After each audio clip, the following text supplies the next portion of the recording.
Black explorer movie explorer प्रस्तुत करते हैं आइस एज मेल्टडाउन या फिर आइस एज 2। ये मूवी एक कॉमेडी रोमांस पिक्चर है जिसे किड्स चॉइस अवार्ड भी मिला है फॉर बेस्ट एनिमेटेड वॉइस। और साथ ही में हम इस मूवी में कई सारे न्यू एनिमल्स को भी देखने वाले हैं। सो बिना किसी देरी के वीडियो स्टार्ट करते हैं। जैसा कि पिछले पार्ट आइस एज 1 में हमने देखा था कि सिड, मैनी और डियागो दोस्त बन जाते हैं और आगे का सफ़र एक साथ करते हैं। आइस एज फिल्म सीरीज के पार्ट 2 के स्टार्ट में हम बर्फीले मौसम में स्क्रैट को देखते हैं जो कि अपने लालच के कारण अखरोट के पीछे पागल हो जाता है और अखरोट को पाने के चक्कर में गलती से वो बर्फ़ के पहाड़ में दरार पैदा कर देता है, जिससे कि बर्फ़ की पहाड़ बीच में से अलग हो जाती है और उसमें से हाई प्रेशर में पानी आने लगता है, जिससे कि ये लालची स्क्रैट बिना अखरोट लिए ही हवा में एक बलून की तरह उड़ जाता है। वहीं हम बाकी एनिमल्स को देखते हैं जो कि सस्ते लेकिन इको फ्रेंडली वाटर पार्क में नहाने के मजे ले रहे होते हैं, जहाँ पर एक एनिमल कहता है कि ग्लोबल वार्मिंग के कारण गर्मी बहुत होने लगी है जिससे कि बर्फ पिघल रही है। इससे अच्छा तो आइस था, कम से कम ठंडी तो थी। इसके बाद हम सीड को देखते हैं जिसने बच्चों का कैंप खोला होता है, जहाँ पर सारे बच्चे मिलकर सीड को ही परेशान कर देते हैं, जहाँ पर डियागो और मैनी आते हैं और सीड को उनसे बचाते हैं। पर सीड को सभी लोग बेवकूफ़ और नाकारा समझते हैं, इसलिए सीड वहाँ से गुस्से में निकल जाता है। तभी एक कछुए की तरह दिखने वाला जानवर जिसका नाम होता है फ्लैश टोनी, वो सभी को कहता है कि दुनिया खत्म होने वाली है और आने वाले 5 दिन में एक बाढ़ आएगी जिसमें सभी लोग डूब जाएंगे। जहाँ पर मैंने कहता है कि ऐसा नहीं होता, बर्फ़ नहीं पिघलेगी, बर्फ़ पहले भी था, अभी भी है और आगे भी ऐसे ही रहेगा। तभी सीड बर्फीले पहाड़ के ऊपर चढ़कर वहाँ से कूदने की कोशिश करता है, जहाँ पर मैनी और डियोगो आकर उसे संभालते हैं और बचाते हैं।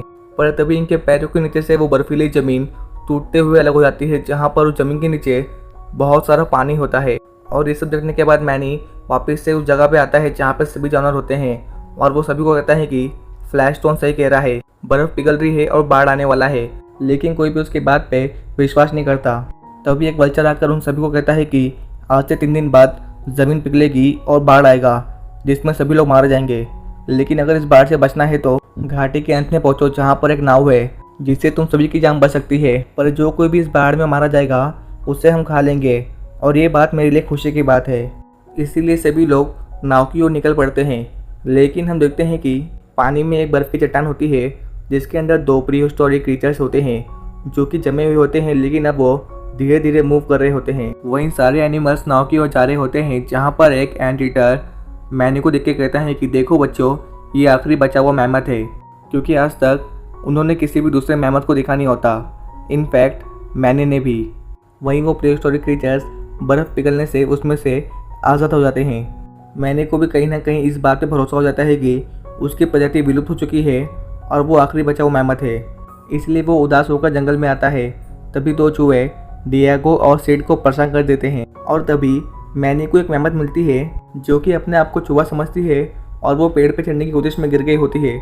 मैनी उसे देख के खुश तो होता है, लेकिन वो मैमथ जिसका नाम एली होता है वो अपने आप को मैमथ नहीं बल्कि चूहा समझती है। तभी वहाँ पर डियागो, सीड और वो दोनों चूहे आते हैं जो कि एली को अपनी बहन बताते हैं और ये देखकर सीड, डियागो और मैनी का सर चकरा जाता है, क्योंकि एक मैमथ जो कि अपने आप को चूहा समझती है और चूहों की तरह हरकत करती है। लेकिन सीड उनको अपने साथ सफ़र में चलने के लिए कहता है, जहाँ पर एली और उसके भाई मान जाते हैं। सफ़र के दौरान मैनी एली को बताने की कोशिश करता है कि वो चूहा नहीं बल्कि एक मैमथ है, लेकिन एली तो दिमाग से पागल होती है, इसलिए वो ये बात समझ नहीं पाती और इनफैक्ट मैनी भी एक चूहा है उसे ये समझाती है। वहीं बर्फ़ पिघलना भी चालू हो गया होता है, जहाँ अचानक एक क्रीचर इन पे हमला कर देता है और दूसरा क्रीचर मैनी पे हमला करता है, जिसे मैनी अपने दांतों में फंसाकर दूर फेंक देता है।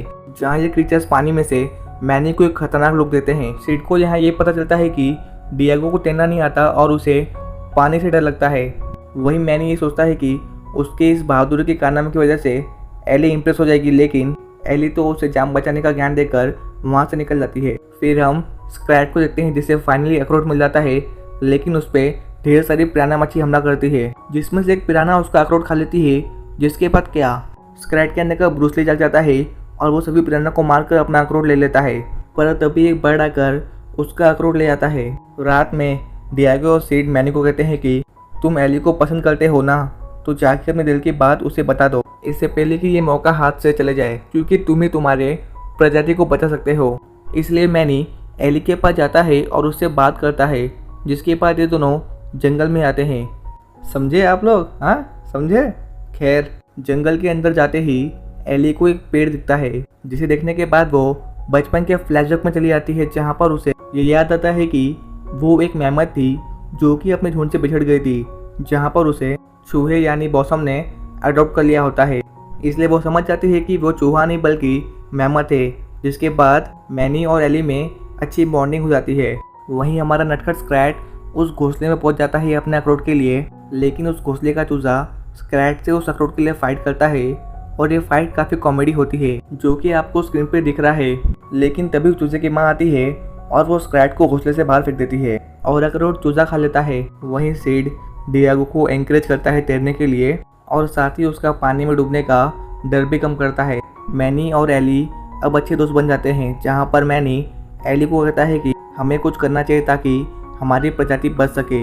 लौंडा बहुत तेज हो रहा है, जहाँ पर एली ये बात सुन के गुस्सा होकर वहाँ से चली जाती है और इस बात से नाराज होकर वो अपने ढोलू भोलू भाइयों और सभी को लेकर रात में सफर करने के लिए निकलती है। और ये लोग चलते चलते पत्थर के शीशों पे फंस जाते हैं, जहाँ पर ये पत्थर का शीशा कभी भी गिर सकता है, जिससे कि सभी की जान जा सकती है। इसलिए डियागो मैनी को माफ़ी मांगने को कहता है, जहाँ पर एली मैनी से माफ़ी मांगती है और अपनी गलती एक्सेप्ट करती है, जहाँ इन सभी की जान बड़े नसीब से उस पत्थर के शीशों से बचती है, जिससे कि मैनी और एली वापस से एक बार दोस्त बन जाते हैं। जिसके बाद ये सभी लोग रात में आग जला के सो जाते हैं, जहाँ पर सीड को छोटे छोटे रंग बिरंगे स्लॉट किडनैप करके लेकर आते हैं, जहाँ पर उसकी मूर्ति होती है और साथ ही में सीड की पूजा भी करते हैं वे लोग और सीड को फायर किंग बोलते हैं, जिससे कि सीड काफ़ी खुश होता है। लेकिन ये खुशी सिर्फ कुछ पलों की होती है, जहाँ पर ये सारे स्लॉट मिलकर सीड को बांधकर एक लावा से भरे हुए गड्ढे में फेंक देते हैं, क्योंकि इनका मानना है कि धरती माँ परेशान है, उनको एक बलि चाहिए ताकि वो इस प्रलय को रोक पाए।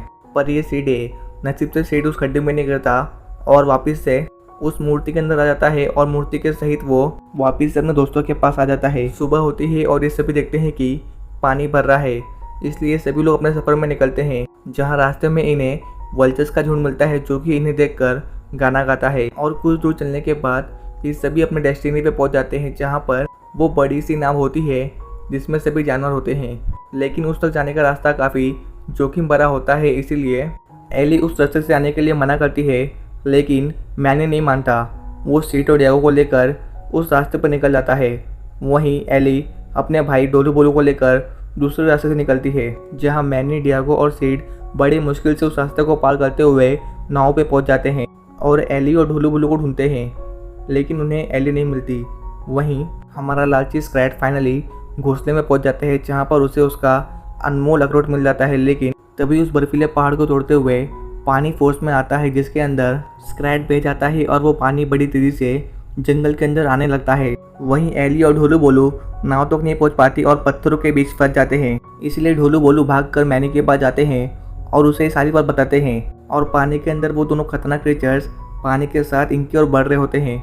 वहीं मैनी, सीड और डियागो ढोलू बोलू के साथ एली को बचाने जाते हैं, जहाँ मैनी और ढोलू बोलू पानी में कूद जाते हैं, लेकिन पानी का बहाव ज़्यादा होने के कारण ढोलू बोलू की जान खतरे में आ जाती है, जहाँ पर सीड उन्हें बचाने के लिए कूदता है, लेकिन अपना सर बर्फ पे फुड़ाकर बेहोश हो जाता है, जहाँ डियागो अपने डर पे काबू करते हुए सीड और ढोलू बोलू को बचाने के लिए पानी में कूद जाता है और अपने डर को हराकर वो तैरते हुए सीड और ढोलू बोलू को बचा लेता है, जहाँ सीड उसे कहता है कि शेरों को तैरना नहीं आता, लेकिन तुमने कर दिखाया। वहीं मैनी एली को बचाने की कोशिश कर रहा है, जहाँ पर वो दोनों क्रीचर आकर उसे पानी में खींच लेते हैं और उस पर अटैक करते हैं, जिनसे बचते हुए मैनी बड़े चालाकी से उन दोनों क्रीचर को पत्थरों में दबा कर मार देता है और फाइनली एली को उस पत्थरों की गुफा से आज़ाद कर देता है। और ये सभी एक साथ आते हैं, लेकिन मुसीबत अभी ख़त्म नहीं हुई। पानी का बहाव बहुत ज़्यादा बढ़ जाता है और ये सभी डूबने वाले होते हैं। लेकिन तभी स्क्रैट अपना अखरोट लेकर एक बर्फीली पहाड़ी पर चढ़ता है, जिससे कि उस बर्फीली पहाड़ी में दरार आ जाता है, जिसके कारण देखते देखते सारा पानी स्क्रैट को लेकर बह जाता है, जिससे कि एक बार फिर से सारे एनिमल काफ़ी खुश होते हैं। और वहाँ पर तभी वो छोटे छोटे रंग बिरंगे स्लॉथ आते हैं और सीड को अपने साथ चलने के लिए कहते हैं, जिस पर डियागो उन्हें मना करता है और कहता है कि सीड हमारे साथ रहेगा, वह बहुत ही इंपॉर्टेंट है हमारे लिए। तभी मैनी और एली देखते हैं कि सामने से बहुत सारे मेहमान आते हैं और इन्हें ये जान के काफ़ी खुशी होती है कि ये लोग दुनिया के आखिरी बचे हुए मेहमान नहीं है, बल्कि इनके ऐसे और भी मेहमान हैं। लेकिन मैनी और एली उन मेहमान के साथ सफ़र नहीं करते और सीड, डियागो और ढोलू बोलू के साथ रहने का डिसाइड करते हैं। वेट, अभी हैप्पी एंडिंग नहीं हुई। स्क्रैट अपने आप को हेवन में पाता है, जहाँ पर ढेर सारे अखरोट होते हैं, जिनमें से एक बड़ा अखरोट होता है जिसको पाने के लिए स्क्रेड आगे बढ़ता है, लेकिन तभी कोई चीज़ उसे पीछे खींचती है और जब उसकी आँख खुलती है तो वो पाता है कि सीड उसे सांस दे रहा था, जिससे कि उसका सपना टूट गया। इसलिए वो सीड को मारने लगता है और यहीं पे इस मूवी की एंडिंग होती है। तो दोस्तों, मेरी मेहनत के लिए वीडियो को लाइक करना और साथ ही चैनल को सब्सक्राइब। धन्यवाद।